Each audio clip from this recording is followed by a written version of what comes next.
হে দিদি, এই ফোনটা থেকে 800 টাকা বের করে দে তো, একটা শাড়ি দেখেছি কিনবো।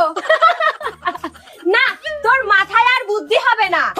আরে ফোনের থেকে টাকা বের করা যায় না, তার জন্য ব্যাংকে না হলে এটিএম এ যেতে হয়। তুই কিচ্ছু জানিস না, সরকারি টাকা তো ফোনে ঢুকে গেল, বেরোবে না কেন? তোর বাবা মা তোকে ফালতু পড়াশোনা করিয়েছে, আমি বরকে দিয়ে বের করিয়ে নেব, ও পারে।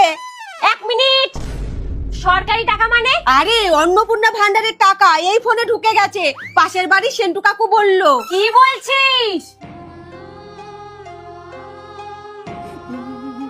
কিন্তু আমার কপালটা দেখ, কিছুই পাই না। কি আর করবি, সব দোষ কপালে, তবে সামনের বছর থেকে পাবি। সব দোষ কপালের না, আমার বাবা। যদি মায়ের সাথে যুক্তি করে আর 1 বছর পেছন থেকে শুরু করতো। এরকম করে বলিস না, সবকিছুকে এত হিসাব করে হয় নাকি? হয়তো ওদের বিয়ে হয়েছে দেরিতে। আরে গাধা, আমার জন্ম সার্টিফিকেটে যদি 1 বছর বয়স না কমাতো, তাহলে আমি এখনই ভান্ডারে টাকা পেতাম। ও কি গো, আমার ফোনের থেকে 800 টাকা বের করে দেখিয়ে দাও তো।